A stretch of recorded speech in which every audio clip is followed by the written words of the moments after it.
The next match, we're getting to the meat of the matter here. The next match was Ezekiel against poor old Chad Gable, and he had Otis and Owens in his core. Otis and Owens sounds like a CPA firm. If you have a problem with the IRS, call Otis and Owens. And I wrote here, I don't know how much more I can take. And then in the back, later on, Cody updated his health and cut a promo on Seth for Hell in a Cell. And looks like old Seth's going to go 0-3. And it looks like old Seth's going to go 0-3. And Lashley versus MVP. Woo, Nelly. It wasn't as bad as Lashley and Almost because it didn't last as long and Almost was barely in it. However, nothing else happened either. And MVP's been injured and he hasn't wrestled in some time, and I'm not sure. I mean, he's got the cane. It looks good with his suit, but I believe he had an injury that necessitated that at one point, didn't he? I believe so, because I remember we saw him before the cane, and then he had the cane. Yeah. Well, you know what? It's always that way. Before you have something, you don't have it, and then after you get it, you have it. It happens that way every time. Did we see him get hurt? Did it happen during an event, a premium live event? I don't think so. I don't recall. All right. But I don't believe it did. Anyway. Get well soon.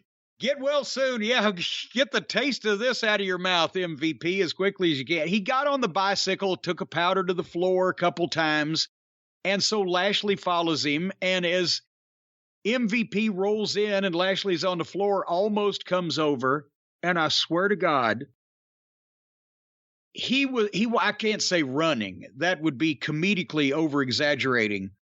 He was walking briskly and stuck his right arm out and with no motion of the arm whatsoever just walked by Lashley and hit him with a stationary arm clothesline, and Bobby went down like he'd been hit with a fucking boat oar. And then he gets thrown in the ring and MVP hit a big boot and trash talked him and punched him a couple of times, and Lashley grabbed him and hit some kind of move, and I'm not sure what it actually was, and then clotheslined MVP over the top rope, and that looked good. So MVP still got a step or two in him, and he picked him up and does the deal where he fireman's carries the eye and runs him into the ring post, and then rolled him in, and now here comes Almost, and he gets in a fight with him on the floor. I was fucking... Almost was 30 feet away maximum this whole match, but Lashley had time to pick MVP up and just run him into the ring post.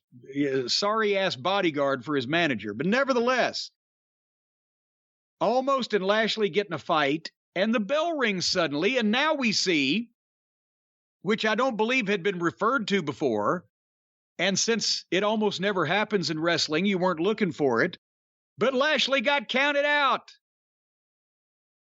So that was about the flattest possible finish that they could have come up with. And then to try to bring the people back a little bit, since the heels just got a soupçon of heat, Lashley grabs MVP in the middle of the ring and puts him in the hurt lock and shakes him a couple times and then lets him go. And that was it. So now MVP gets to pick the stipulations for the match between Lashley and Almost at Hell in a Cell, which is not going to be in the cell, but it'll probably be hell. And there's another match where very little, if anything, happened, or another segment, very little, if anything, happened at the end, and everybody walked off broke, busted, and disgusted, as JYD used to say. You know, at this point, I really wish it was Hell in a Cell. It would be hell, all right. They just did it. What's the difference? Yeah, I guess you're right.